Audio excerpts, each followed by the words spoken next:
Dream Edu Point. Develop a passion for learning. Hello everyone, नमस्कार। आज अपने पिछली क्लास में अपने पढ़ा था छदा विज्ञान के बारे में। आज अपने पढ़ते हैं रियल साइंस के बारे में।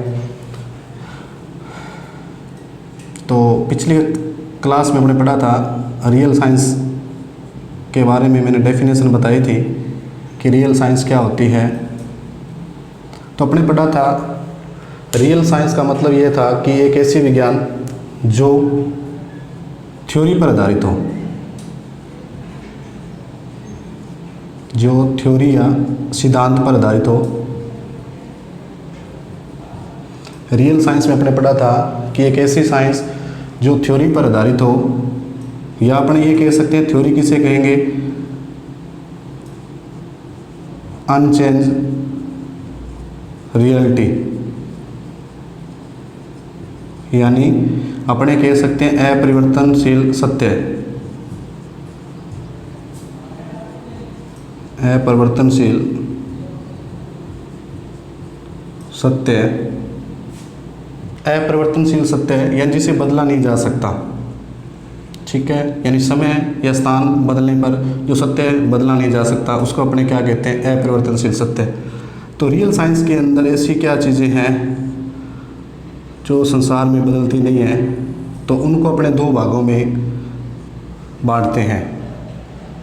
तो एक तो ऐसा सत्य है जिसे अपने बदल नहीं सकते, जिसको अपने कहते हैं लिविंग, या जिसको अपने कह सकते हैं सजीव। दूसरा सत्य है जिसे अपने बदल नहीं सकते, उसको अपने कहते हैं नॉन लिविंग, या जिसको अपने कह सकते हैं निर्जीव।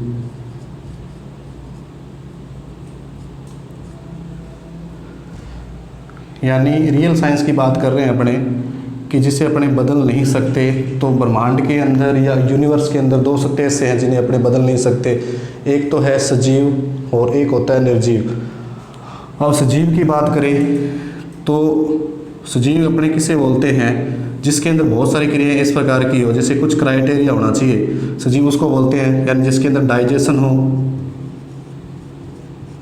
यानी पाचन की क्रिया हो, या अपने ये कह सकते हैं न्यूट्रिशन हो, पोषण की क्रिया हो, या अपने ये कह सकते हैं एक्सक्रीशन हो, उत्सर्जन की क्रिया हो, या अपने ये कह सकते हैं जिसमें ग्रोथ हो। ये अगर कोई भी जीव के इस प्रकार के करैक्टर हैं तो उसको अपने सजीव मानेंगे। अगर ये क्रियाएं जिसमें नहीं है उनको अपने क्या कहेंगे, निर्जीव, या जिसमें जीवन नहीं है। तो अपने ब्रह्मांड के अंदर ऐसी क्या चीज़ें हैं जो जिनमें ये क्रियाएं होती है, तो उनको अपने दो भागों में बांटते हैं। तो उसके अंदर जो साइंस आती है सजीव इस कैटेगरी के अंदर, उसको अपने बोलते हैं बायोलॉजिकल साइंस। बायोलॉजिकल साइंस, इसके अंदर जो साइंस आती है उसको अपने कहते हैं बायोलॉजिकल साइंस, या अपने ये कह सकते हैं जैविकीय विज्ञान।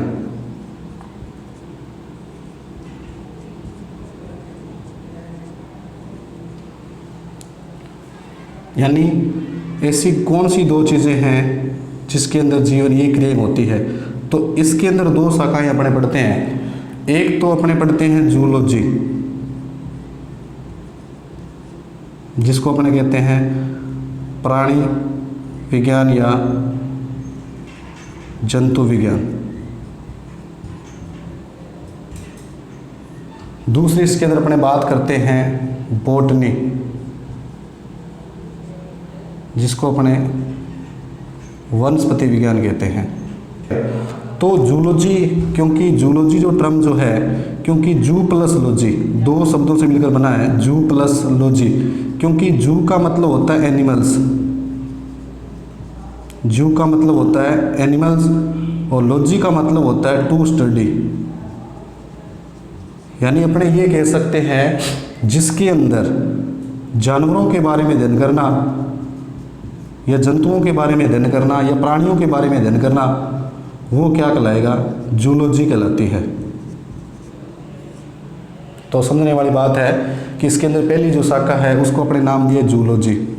जूलॉजी या जिसको अपने प्राणी विज्ञान या जंतु विज्ञान कहते हैं, जूलॉजी दो शब्दों से मिलकर बनी है, जू प्लस लॉजी। जू का मतलब होता है एनिमल्स, लॉजी का मतलब होता है टू स्टडी, यानी जानवरों या प्राणियों का अध्ययन करना क्या कहलाता है, जूलॉजी।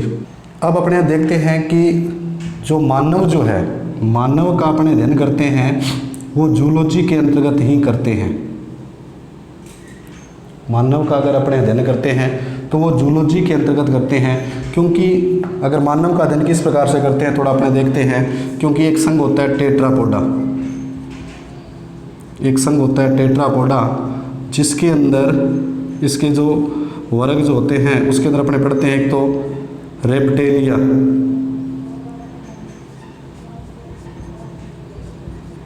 रेप्टेलिया, दूसरा एविस, तीसरा मैमल्स और चौथा अपने बात करें एम्फीबिया। रेप्टेलिया का मतलब होते हैं जो रेंगने वाले, जो रेंग कर चलते हैं, जैसे अपने बात करें सांप की। दूसरा अगर बात करें जो उड़ने वाले, उड़ने वाले इसके अंदर अपने बात करते हैं सभी पक्षी वर्ग की। और तीसरे अगर बात करें मैमल्स या जिसको अपने कहते हैं स्तनधारी, तो स्तनधारी के अंदर अपने मनुष्य को पढ़ते हैं। अगर जूलॉजी के अंदर अगर बात करें कि मनुष्य किस श्रेणी के अंदर आता है तो वो आता है मैमल्स के अंदर। एम्फीबिया उसको बोलते हैं जिसको अपने कहते हैं उभयचर प्राणी, उभयचर प्राणी, या अपने ये कह सकते हैं जो जल प्लस थल पे रहता हो, जल प्लस थल, जल के अंदर और भूमि के ऊपर भी, जिसके अंदर अपने आता है मेंढक, जिसका जो जूलॉजिकल नेम जो है वो होता है राणा टिग्रिना, राणा टिग्रिना। अभी अपने चलते हैं निर्जीव के बारे में, या जिसमें जीवन नहीं होता उसको अपने क्या कहते हैं, जिसमें जीवन नहीं है। या अपने ये कह सकते हैं जैसे मैंने करैक्टर बताए थे कि जिसके अंदर डाइजेशन यानी पाचन क्रिया हो, न्यूट्रिशन हो, उत्सर्जन क्रिया हो। उत्सर्जन का मतलब होता है कि हम जब भी भोजन करते हैं तो कुछ हमारे लिए उपयोगी चीज़ें होते हैं, उनको हमारा शरीर पचा लेता है, जो हमारे लिए हार्मलेस होती है, नुकसानदायक होती है, उन चीज़ों को अपने बाहर निकाल दिया जाता है और जीव के अंदर वृद्धि होती है। ये क्रिया जिसमें नहीं हो उसको अपने नॉन लिविंग या निर्जीव कहते हैं, यानी जिसमें जीवन नहीं हो। अभी अपनी बात कर रहे थे निर्जीव के बारे में कि जिसके अंदर पाचन, श्वसन या उत्सर्जन या जिसमें वृद्धि न हो उसको अपने क्या कहते हैं, निर्जीव कहते हैं। अब इसके अंदर जो साइंस आती है उसको अपने कहते हैं फिजिकल साइंस। कौन सी साइंस कहते हैं, फिजिकल साइंस, यानी भौतिकीय विज्ञान, भौतिकीय विज्ञान।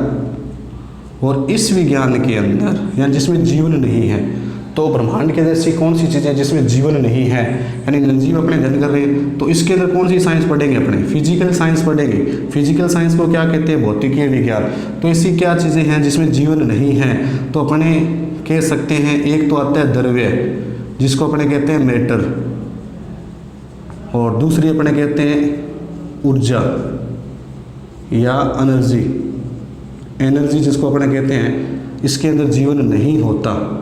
भौतिकीय विज्ञान के अंदर दो चीज़ें अपने पढ़ते हैं, एक तो होता है द्रव्य और एक होता है ऊर्जा।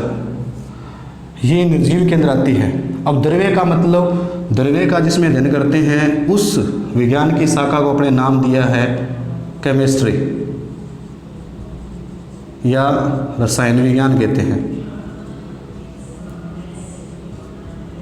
रसायन विज्ञान।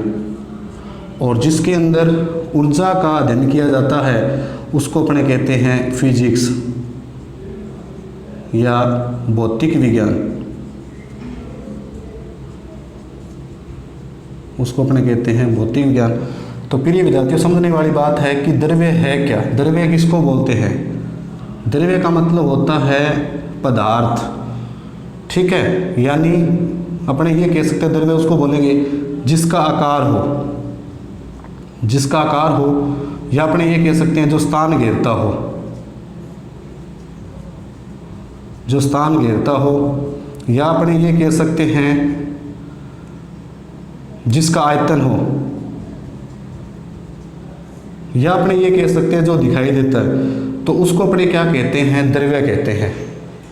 यानी अपने द्रव्य किसे कहेंगे, द्रव्य या पदार्थ, यानी और ब्रह्मांड के अंदर कोई भी चीज़ है किसी न किसी द्रव्य या किसी न किसी पदार्थ से मिलकर बनी होती है। द्रव्य उसे कहते हैं जिसका कोई आकार हो, आयतन हो, या जिसका कोई द्रव्यमान हो, या जो स्थान घेरता हो, या जो चीज़ हमें विजुअल होती है या दिखाई देती है उसको अपने द्रव्य कहते हैं। और इसका जो अध्ययन करते हैं वो किसके अंतर्गत करते हैं? रसायन विज्ञान के अंदर। यानी रसायन विज्ञान का मतलब ये होता है कि द्रव्य से संबंधित जितनी भी रासायनिक विक्रियाओं का अपने अध्ययन करते हैं वो अपने रसायन विज्ञान के अंतर्गत करते हैं। अब बड़े बात करते हैं ऊर्जा। ऊर्जा का अध्ययन कौन सी विज्ञान की शाखा में करते हैं? तो वो अपने करते हैं फिजिक्स के अंदर। तो ऊर्जा का मतलब क्या होगा? बिल्कुल द्रव्य का विपरीत, यानी जिसका कोई आकार न हो, जिसका कोई आकार न हो, जो स्थान नहीं घेरता हो, या जिसका कोई आयतन न हो, या जो चीज़ दिखाई न दे, उसका अपने किसके अंदर अध्ययन करेंगे? भौतिक विज्ञान के अंतर्गत अध्ययन करते हैं। इसका अध्ययन अपने किसके अंदर करेंगे? भौतिक विज्ञान के अंतर्गत अध्ययन करते हैं। या अपने ये कह सकते हैं कि ऊर्जा व ऊर्जा से संबंधित क्रियाओं का अध्ययन करना क्या कहलाता है? भौतिक विज्ञान। तो अभी अपने द्रव्य और ऊर्जा के बारे में जाना कि क्या द्रव्य होता है, क्या ऊर्जा। द्रव्य का जिसमें अध्ययन किया जाता है विज्ञान की जिस शाखा के अंदर, उसको अपने रसायन विज्ञान कहते हैं। ऊर्जा से संबंधित जिन क्रियाओं का अध्ययन किया जाता है उसको अपने भौतिक विज्ञान कहते हैं। आगे इसके बारे में और पढ़ते हैं अपने। तो अभी अपने फिजिकल साइंस के बारे में पढ़ रहे थे। तो फिजिकल साइंस के अंदर अपने दो पार्ट मैंने बताए थे। एक तरफ तो अपने द्रव्य की बात कर रहे थे, द्रव्य यानी मैटर, और एक तरफ अपने बात कर रहे थे एनर्जी यानी ऊर्जा। द्रव्य का जिसमें अध्ययन करते हैं विज्ञान की कौन सी शाखा होती है उसको अपने कहते हैं रसायन विज्ञान।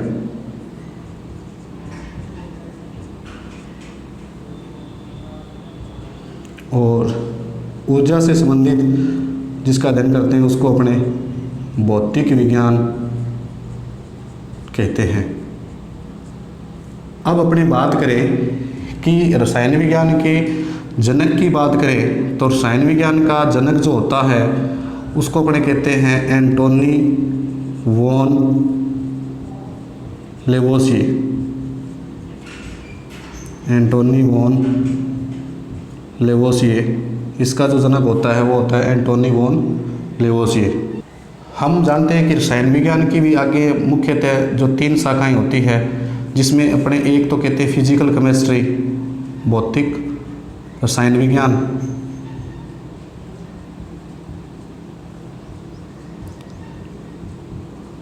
इसकी अगर ब्रांचेस की बात करें, शाखाओं की बात करें, तो इसकी भी 3 शाखाएं मुख्य मानी जाती है। पहली जो है उसको अपने फिजिकल केमिस्ट्री कहते हैं, दूसरी अपने कहते हैं अकार्बनिक रसायन विज्ञान,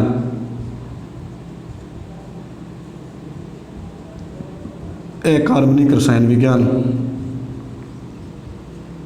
और तीसरी जो शाखा जो होती है उसको अपने कहते हैं कार्बनिक रसायन विज्ञान, कार्बनिक रसायन विज्ञान। और अपने ये ध्यान रखना है कि रसायन विज्ञान का जो जनक होता है मुख्यतः वो होता है एंटोनी वॉन लेवोसिए। तो ये इसका बेसिक परिचय था और आगे अपने और जानते हैं। अभी अपने बात करें भौतिक विज्ञान की। भौतिक विज्ञान में अभी मैंने बताया है कि जिसमें ऊर्जा से संबंधित क्रियाओं का अध्ययन करते हैं उसको अपने भौतिक विज्ञान कहते हैं। और भौतिक विज्ञान मुख्यतः 2 प्रकार की होती है। एक तो अपने बात करते हैं जिसको अपने कहते हैं चिरसम्मत भौतिकी। इसमें पहला जो प्रकार होता है उसको अपने कहते हैं चिरसम्मत भौतिकी, और एक जो होती है उसको अपने कहते हैं आधुनिक भौतिकी या मॉडर्न फिजिक्स।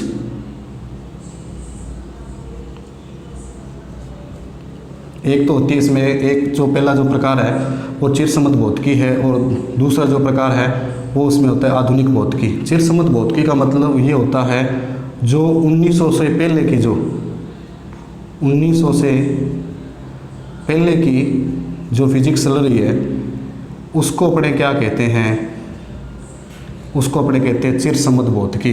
और इसके अंदर सबसे महत्वपूर्ण चीज़ ये बताई थी कि इसके अंदर द्रव्य को ऊर्जा या ऊर्जा को द्रव्य में नहीं बदला जा सकता। इसके अंतर्गत जो मुख्यतः अपने शाखाएं पढ़ते हैं, तो जैसे इसके अंदर अपने बात करें, जैसे आपने पढ़ा भी होगा, जैसे यांत्रिकी है, या उष्मागतिकी है, या अपने करते हैं प्रकाश की। ये जो शाखाएं जो अपने पढ़ते हैं वो कौन सी फिजिक्स के अंतर्गत आती है? चिरसम्मत भौतिकी या प्राचीन भौतिकी या ओल्ड फिजिक्स या एनसीईआरटी फिजिक्स के अंतर्गत अपने पढ़ते हैं।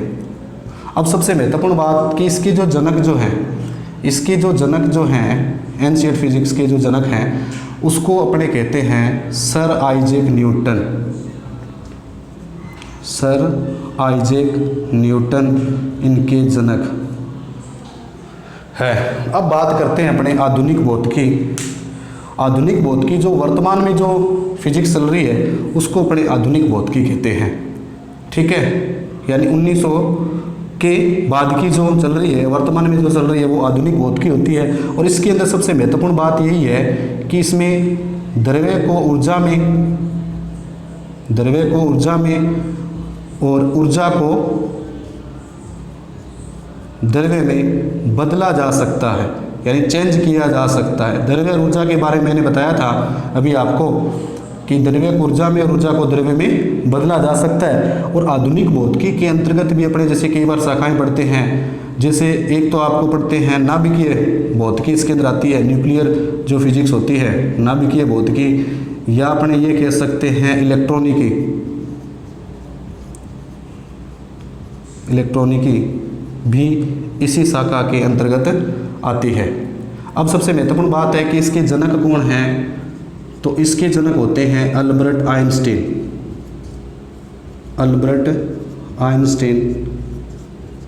तो अभी अपने जाना कि चिरसम्मत भौतिकी के जो जनक हैं वो तो है सर आइजैक न्यूटन, और आधुनिक भौतिकी के जो जनक हैं वो हैं अल्बर्ट आइंस्टीन। तो आज के लिए बस इतना ही। ठीक है, आगे का दिन अपने नेक्स्ट वीडियो के अंदर करेंगे। धन्यवाद।